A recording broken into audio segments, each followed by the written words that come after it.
सजा देने वाले कौन थे? जनरल जावला, जो बाद में आर्मी चीफ बने और उन्होंने फिर बगावत भुट्टो के खिलाफ करने वाले आर्मी चीफ थे टिक्का खान, उनके खिलाफ बगावत करने वाले फौजी गिरोह के कुछ अरकान को सजा सुनाई। तो इमरान खान साहब को पाकिस्तान की सियासत का एक और असगर खान का रोला पाई जाओ, वो घुटनों के बल आ जाएंगे मजीद, बल्कि वो फिर टोटल अपना सर झुका कदमों में रख देंगे जब माफी दे, बस होगी मेरी। ट्रंप ने आकर पाकिस्तान की ऐसी तैसी फेर देनी है। इमरान खान का मामला पाकिस्तान का इंटरनल मामला है, हम उसमें अपनी नाक नहीं अड़ाएंगे, टांग नहीं अड़ाएंगे, चिट्टा कोरा जवाब। मैं इमदाद रोज चिट्ठी आ गई अमेरिका से और अमेरिका की तरफ से इमरान खान साहब को कोरा चिट्टा जवाब दे दिया गया है। किसी किस्म की मदद करने से अमेरिका ने कर दिया इनकार। दूसरा फौजी अदालतों का मामला है और आज फिर आईनी बेंच में समाअत हुई फौजी अदालतों की और कल फिर समाअत होगी और आज आर्गूमेंट हुए ख्वाजा हारिस के, जो वकील है हुकूमत के, वजारत दिफा के। लेकिन आर्गूमेंट्स के अंदर एक ऐसे केस का हवाला सामने आया है जिसमें जाकर जब जिसको खंगाला जग गया तो फिर रोंगटे खड़े हो गए कि वो केस क्या है। अब सवाल ये उठता है कि जो 9 मई का मामला है, 9 मई जिसमें फौजी अदालतें ट्रायल कर रही हैं या कर चुकी हैं, फैसले आ चुके हुए हैं, और अगर सुप्रीम कोर्ट ऑफ पाकिस्तान की आईनी बेंच फौजी अदालतों को काम करने की इजाज़त दे देगी, आईनी करार दे देगी, तो मज़ीद मुकदमात आगे बढ़ सकते हैं। तो मामला जो है वो अब हमलों से बढ़कर बगावत का नज़र आ रहा है। बगावत फौजी कमान के खिलाफ और सिविलियन क़यादत के खिलाफ, सिविलियन हुकूमत के खिलाफ। क्योंकि आज जो सरकारी वकील ख्वाजा हारिस साहब ने FB Ali, brigadier FB Ali case का हवाला दिया, जिनको रिटायरमेंट के बाद सज़ा हुई थी और कहा गया कि क्योंकि वो रिटायर थे और रिटायरमेंट के बाद वो एक आम शहरी थे तो सिविलियन के तौर पर उनको सज़ा हुई, तो उसका हवाला दिया गया फौजी अदालत से। और सज़ा देने वाले कौन थे? जनरल जावला, जो बाद में आर्मी चीफ बने और उन्होंने फिर बगावत भुट्टो के खिलाफ करने वाले या उस वक्त के जो आर्मी चीफ थे टिक्का खान, उनके खिलाफ बगावत करने वाले गिरोह के फौजी गिरोह के कुछ अरकान को सज़ा सुनाई और फिर खुद ही बगावत कर दी और भुट्टो को तख्तेदार तक पहुंचा दिया, फांसी चढ़ा दी। इसलिए रोंगटे खड़े हो गए कि ये मामला जा किस तरफ रहा है। मैं बाद में आता हूँ इस सारे मामले पर। ये जो ब्रिगेडियर FB अली केस का हवाला दिया गया है, और ज़ाहिर है जब हवाला दिया गया तो कुछ तगड़ा केस होगा, तो तारीख में जाना पड़ा, कुछ वक्त के लिए कुछ सर्च करनी पड़ी, कुछ तहकीकात करनी पड़ी, कुछ जो जहन में चीज़ें थी उसको दोबारा जो है वो ताज़ा किया गया कि था क्या। बाज़ औक़ात होता है कि आप बड़ा अरसा पहले कोई चीज़ पढ़ के रख छोड़ते हैं और आपके जहन में नहीं आती। तो जब ब्रिगेडियर अली का FB अली का हवाला हुआ अदालत के अंदर, तो फिर मेरे जहन में था कि मामला जो है वो बगावत का ही था, तो क्यों ना उसको तरोताज़ा किया जाए, पढ़ा जाए। तो थोड़ा टाइम मैंने उस पर लगाया। मैं उस पर आकर आपके सामने डिटेल रखता हूं कि वो मामला क्या था और अब वो कितना ख़तरनाक हो सकता है PTI के लिए, तहरीक इंसाफ के लिए। क्योंकि इमरान खान साहब ने जब सियासत का आगाज़ किया था तो इमरान खान साहब को पाकिस्तान की सियासत का एक और असगर खान कहा जाता था। रोला पाई जाओ, मतलब सारा दिन मुखालफिन पर इल्ज़ाम लगाए जाओ, लेकिन असगर खान के अंदर फिर भी थोड़े बहुत उसूल थे। तो बहरहाल अब वो नहीं है इस दुनिया में, तो उस वक्त भी उस साजिश के पीछे असगर खान साहब का नाम आया था। अब ये जो साजिश 9 मई की है, जिसको कहा गया था कि फ़ौज के अंदर बगावत की साजिश थी, वज़ीर आज़म साहब ने कहा, राणा सनाउल्लाह साहब कह चुके हैं, और किसी ना किसी शक्ल में ISPR भी के जो तर्जुमान है DG ISPR फ़ौज के, वो भी किसी ना किसी हवालों से ये बात करते रहे। तो अब ब्रिगेडियर FB अली केस की सज़ा या उसका हवाला और 9 मई, उस पर मैं बाद में आता हूँ। पहले ज़रा ये जो मैंने सुबह के व्लॉग में कहा था कि अब इमरान खान साहब जो हैं वो तो उनके पास 2 ऑप्शन हैं ना, 2 इंतज़ार हैं उनको। एक इंतज़ार ये है कि जी फौजी अदालतों का मामला किस पासे लगता है, किस बनने लगता है। अगर फौजी अदालतों को सुप्रीम कोर्ट ऑफ पाकिस्तान की आईनी बेंच काम करने की इजाज़त देती है तो इमरान खान साहब का लबो रह जाओ रवैया तब्दील हो जाएगा, वो घुटनों के बल आ जाएंगे मज़ीद, बल्कि वो फिर टोटल अपना सर झुका देंगे, कदमों में रख देंगे सर कि जब माफ़ी दे दो मुझे, बस होगी मेरी। और अगर फौजी अदालतों को कलअदम करार दिया जाएगा तो इमरान खान साहब का लबो लहजा रवैया और होगा। लेकिन उसके बाद फिर आज जो सुप्रीम कोर्ट में हो रहा है या हुआ है जो, उसमें तो एक और इशारा भी मिल रहा है। वो क्या इशारा है उस पर भी मैं आगे चलकर बात करता हूँ। और दूसरा, इमरान खान साहब को आज उम्मीद जो है वो अमेरिका से थी। अब शरारती तो शरारतें करते रहते हैं, सहाफ़ी जो होते हैं खबर भी लाते हैं, फिर खबर के अंदर शरारत भी झलकती रहती है। मतलब जिस तरह कल जंग ने ऊपर बड़ा अपर हाफ में शरारती थी ना, वो उन्होंने खबर लगाई कि जी ये इंडिया में एक खातून 6 बच्चों की माँ एक भिखारी के साथ भाग गई, फिर उसके पे मीम्स बनी, तस्वीरें लगी इमरान खान साहब की। छोड़ देते हम उस तरह की चीज़ों में नहीं जाते, लेकिन जो जियो ने जंग ने एक खबर शाया की है और रात की खबर है, ये हैदर शिराजी साहब बहुत ही उभरते हुए नौजवान रिपोर्टर हैं, उन्होंने अमरीकी दफ्तर महकमा खारजा जो है, दफ्तर खारजा उनको एक चिट्ठी लिखी बजरिया ईमेल। चिट्ठी है ना, चिट्ठी लिखने का पहले चिट्ठी तार होती थी, ख़त, फिर तरह तरह की टेलेक्स, फैक्स, तरह तरह की। अब तो खैर हम वो नस्ल हैं जिन्होंने तार भी देखी, जिन्होंने ख़त भी देखा, जिन्होंने पीसीओ पर खड़े होकर फ़ोन का इंतज़ार करते भी किया, जिन्होंने फिर फैक्स मशीन, उसके बाद फिर वो एक और आता था, मोडियम होता था, उस पर उधर से चीज़ डालो, उधर से निकले तस्वीर निकले, वो भी चीज़ें हमने देखी। और अब डिजिटल एरा है कि आप वीडियो कॉल, मतलब शुरू में जब टेलीफोन आया था और कहा जाता था कि जनाब वीडियो पर भी बात की जा, यानी एक ऐसा जदीद तरीका भी आ रहा है कि बात आप करते हुए एक दूसरे को देख सकते हैं। अब तो हर बंदे के हाथ में अपना वीडियो कॉल, व्हाट्सएप के ज़रिए, हर जो है वो मीडियम जो सोशल मीडिया का, उसके ज़रिए आप एक दूसरे को देख सकते हैं, बात कर सकते हैं। तो चिट्ठी बदल गई ईमेल के ज़रिए, तो ईमेल पर चिट्ठी भेजी इन्होंने हैदर शिराजी साहब ने अमेरिकी दफ्तर खारजा को, और उनसे सवाल ये किया गया कि अपना ज़ल्मे खलीलज़ाद साहब जो हैं उनके मुतालिक उनके बयानात जो थे इमरान खान के लिए कि ये ट्रंप आएंगे और इमरान खान को रिहा करवाएंगे। कुछ रिचर्ड गर्नेल भी इसी तरह की बातें कर रहे हैं। तो अफ़गानिस्तान के लिए साबिक अमरीकी नुमाइंदे, अच्छा मैं पूरी खबर पढ़ देता हूँ ताकि कोई, मैं बाज़ों का चीज़ें आगे पीछे कर जाता हूँ। खबर यह है कि तर्जुमान अमरीकी महकमा खारजा ने कहा है कि साबिक वज़ीर आज़म इमरान खान के ख़िलाफ़ कानूनी कार्रवाई का फ़ैसला पाकिस्तानी अदालतों को करना है। इमरान खान के केसेस पाकिस्तानी आइन और कानून के मुताबिक होंगे। अफ़गानिस्तान के लिए साबिक अमरीकी नुमाइंदा खुसूसी ज़ल्मे खलीलज़ाद और अमरीकी कांग्रेस के अरकान की इमरान खान से मुतालिक बयानात पर पूछे गए सवालात पर तर्जुमान अमरीकी महकमा खारजा ने जियो न्यूज़ को तहरीरी जवाब दिया। अब वो बात क्या है कि जी ज़ल्मे खलीलज़ाद ने कहा था जब ट्रंप का इलेक्शन हो रहा था कि जी पाकिस्तान के लिए बेहतर यही है कि इमरान खान को आज़ाद कर दें, वरना ट्रंप आएगा फिर पाकिस्तान के साथ ताल्लुकात अमेरिका के ख़राब हो जाएंगे, क्योंकि ट्रंप इमरान खान के बेहतरीन दोस्त। ये ज़ल्मे खलीलज़ाद के ट्वीट। फिर जब ट्रंप जीत गया तो फिर वही ज़ल्मे खलीलज़ाद ने वही रट लगाई कि जी इमरान खान को रिहा कर दें, वरना ट्रंप ने आकर पाकिस्तान की ऐसी तैसी फेर देनी है। उस पर इन्होंने भेजा कि जनाब ये बताएं ना ज़रा कि जो आपके लोग बात कर रहे हैं तो क्या वाकई आप लोग पाकिस्तान पर चढ़ दौड़ोगे अगर पाकिस्तान इमरान खान को रिहा नहीं करेगा। तो उस पर तर्जुमान महकमा खारजा का कहना है कि हम कांग्रेस की ख़तो किताबत पर तबसरा नहीं करते, ख़ासतौर पर जो कांग्रेस ने के अरकान का वो जो अपना करारदादें थी, ख़त थे जो बाइडन को।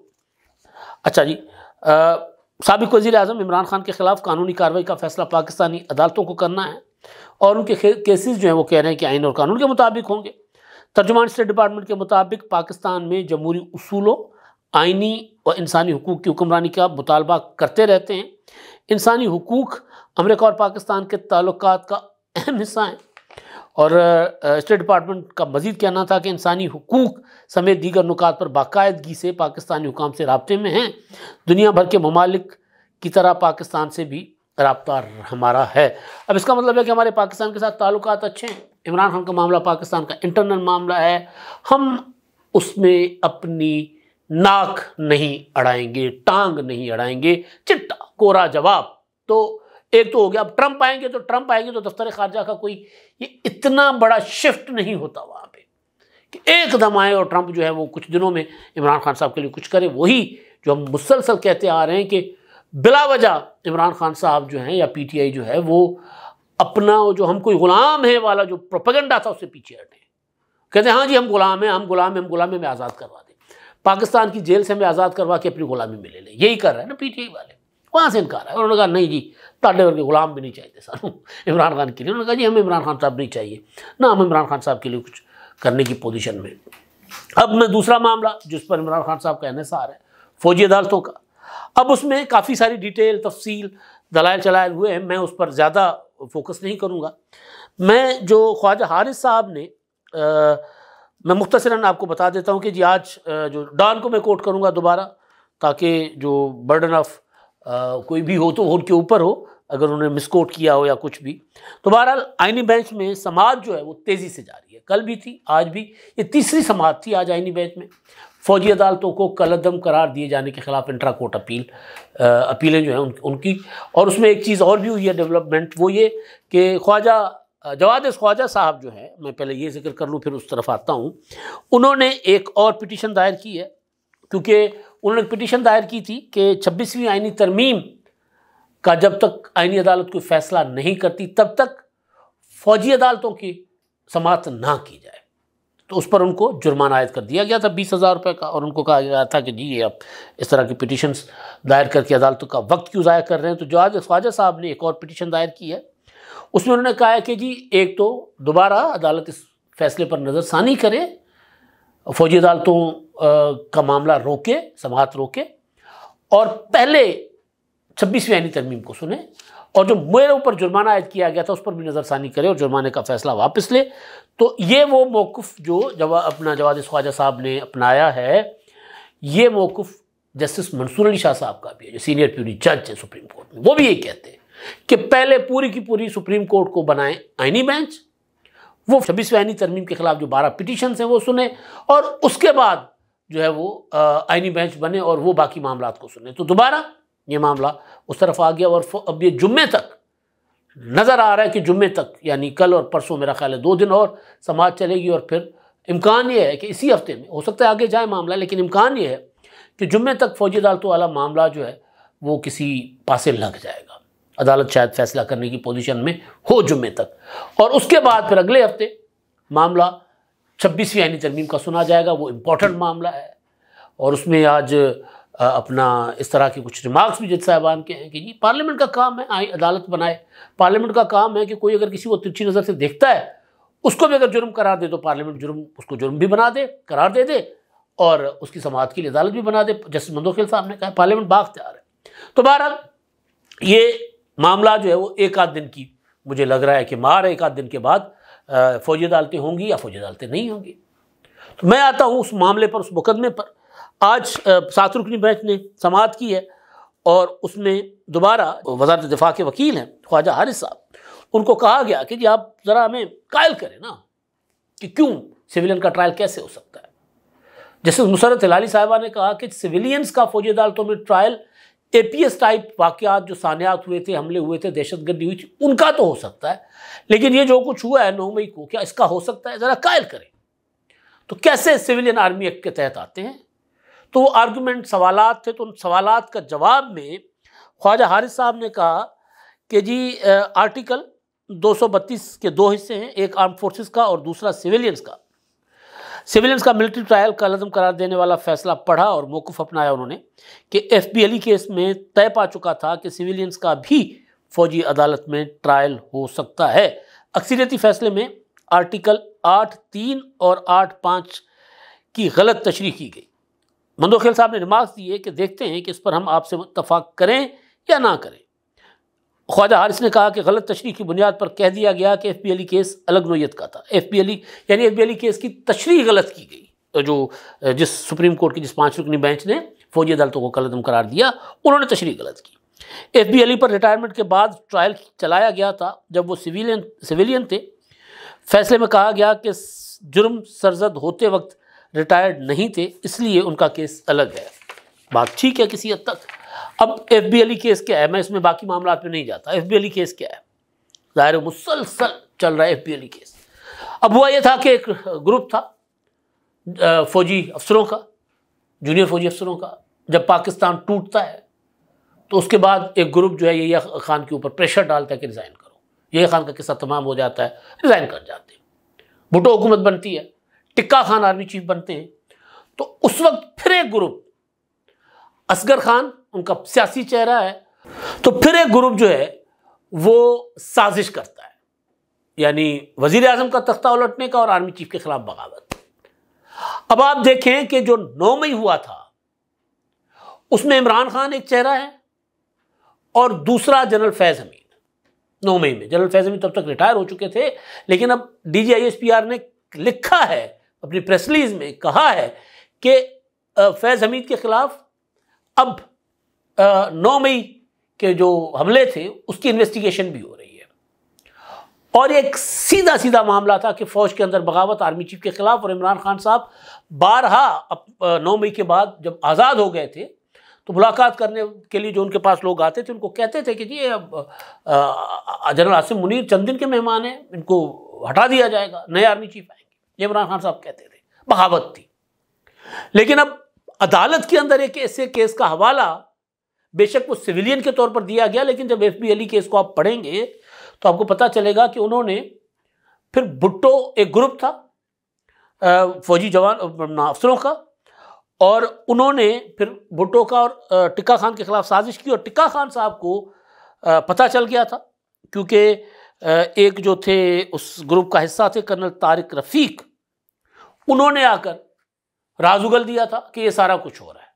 अब इसमें दिलचस्प चीज़ ये है कि इसमें एक और कनेक्शन है इस दोनों मामलों का। एक तो मैंने कहा असगर खान इमरान खान, फैज हमीद या ब्रिगेडियर FB अली या दूसरे अफसरान, लेकिन एक और दिलचस्प पहलू है इसका, और वो ये है कि साबिक army chief general Asif Nawaz Janjua साहब के ख़ानदान के लोग भी उस बगावत में शामिल थे, जो बगावत करना चाहते थे, जो पकड़े गए थे। और ये जनरल आसिफ नवाज के भाई शुजा नवाज, जो माहिर हैं फौजी उमूर के, उन्होंने तारीख खंगाल कर अपनी किताब में लिखा है कि उनके कज़न थे एक मेजर फारूक आवान जंजुआ साहब, वो उस साजिश में शामिल थे, उस बगावत की साजिश में शामिल थे। जो 9 मई का मामला है, बेशक उस बगावत में बराह रास्त जनरल आसिफ नवाज जंजुआ की फैमिली उस तरह शामिल नहीं थी, लेकिन उनकी नवासी खदीजा शाह मुलजिमा हैं 9 मई की, गिरफ्तार हुई थी, जेल रही हैं, अमेरिकन शहरी थी, बाहर आ गई। अब उनको सुप्रीम कोर्ट ऑफ पाकिस्तान के जो चीफ जस्टिस हैं, वो जो इस्लाहात करना चाहते हैं जेल के उमूर पर, जेल के मामलात पर, उस कमेटी में उन्होंने उनको शामिल कर दिया। ये एक साइड। दूसरी साइड ये कि जब बगावत पकड़ी गई तो उसके बाद मिलिट्री ट्रायल होता है, और वो जो फौजी ट्रिब्यूनल है उसके सरबराह होते हैं उस वक्त के फौजी अफसर ज़ियाउल हक। और ज़ियाउल हक भुट्टो की हुकूमत और उस वक्त की फौजी कमान के खिलाफ बगावत करने वाले ब्रिगेडियर FB अली और दूसरों को सजा सुना देते हैं, और फिर वही ज़ियाउल हक भुट्टो का तख्ता उलटते हैं और भुट्टो को फांसी चढ़ा देते हैं। जब भुट्टो का तख्ता उल्टा जाता है, भुट्टो को गिरफ्तार किया जाता है, जब भुट्टो शहीद कोट लखपत जेल में होते हैं, तो फिर चंद गज के फासले पर, चंद सौ गज के फासले पर ब्रिगेडियर FB अली बोले तो फरुख बख्त अली, वो भी वही कैद होते हैं। तो जो हवाला दिया गया है जिस केस का, ये केस बगावत का केस है। और फिर वो रिटायर कर दिए जाते हैं, हटा दिए जाते हैं। हटाने के बाद फिर उनके ऊपर ट्रायल होता है, और ट्रायल में उनको सज़ा होती है। वही हवाला दिया गया कि जब एक फौजी रिटायर हो जाए तो फिर उसको एक सिविलियन के तौर पर ट्रायल किया जाता है। लेकिन ये पॉइंट बिल्कुल ठीक कि जब उसने जुर्म किया था, जब वो बगावत कर रहे थे, तो उस वक्त तो वो फौजी थे, तो लिहाजा एक सिविलियन का ट्रायल नहीं था। जिस तरह अभी जो DGISPR ने 9 मई के बाद बताया कि जी हमने इतने इतने अफसरों को हटा दिया है, इतने ब्रिगेडियर, इतने मेजर जनरल उनके खिलाफ एक्शन हो चुके हुए हैं, तो अब उनका जब ट्रायल होगा, बेशक वो रिटायर्ड हैं, बेशक वो सिविलियन होंगे, लेकिन जब ट्रायल होगा तो उनका उस जुर्म में हो रहा होगा ना जो जुर्म उन्होंने किया था वर्दी में। तो ये बड़ा जो है वो एक तारीखी केस है और उसमें बगावत है। अब ये 9 मई का मामला, अब अदालत ने क्या फैसला करना है। फौजी अदालतों को ट्रायल की इजाज़त होती है, नहीं होती अपनी जगह। सिविलियंस का ट्रायल नहीं होना चाहिए फौजी अदालतों में, मेरी नफीतुली राय है। उसकी कई रीज़न से मैं आपको दे चुका हुआ हूँ। अब आज जो जस्टिस मंदोखेल साहब ने कहा है कि ठीक है, आइन सुप्रीम है, पार्लियामेंट आइन बनाए, पार्लियामेंट बेशक बनाए और नई अदालतें बना दे, तो मामला अगर फौजी अदालतों में नहीं भी रहेगा तो समरी ट्रायल के लिए हुकूमत नई अदालतें भी कायम कर सकती है कि एंटी टेररिज्म कोर्ट्स जो हैं वो फैसले नहीं कर रही, लेकिन मामला बड़ा संगीन होता जा रहा है। ऐसा नहीं है कि मामला एवं ही बस फौजी अदालतें अगर ख़त्म हो जाएंगी तो मामला रुक जाएगा। हवाला जो है ना वो बड़ा ख़तरनाक दिया है ख्वाजा हारिस साहब ने, केस बड़ा ख़तरनाक लेकर वो सामने आए।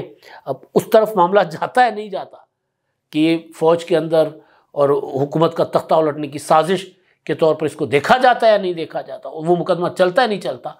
हवाला बड़ा तगड़ा उन्होंने दिया है, ख़तरनाक किस्म का, रोंगटे खड़े करने वाला। अब तक के लिए इतना ही। अल्लाह हाफ़िज़।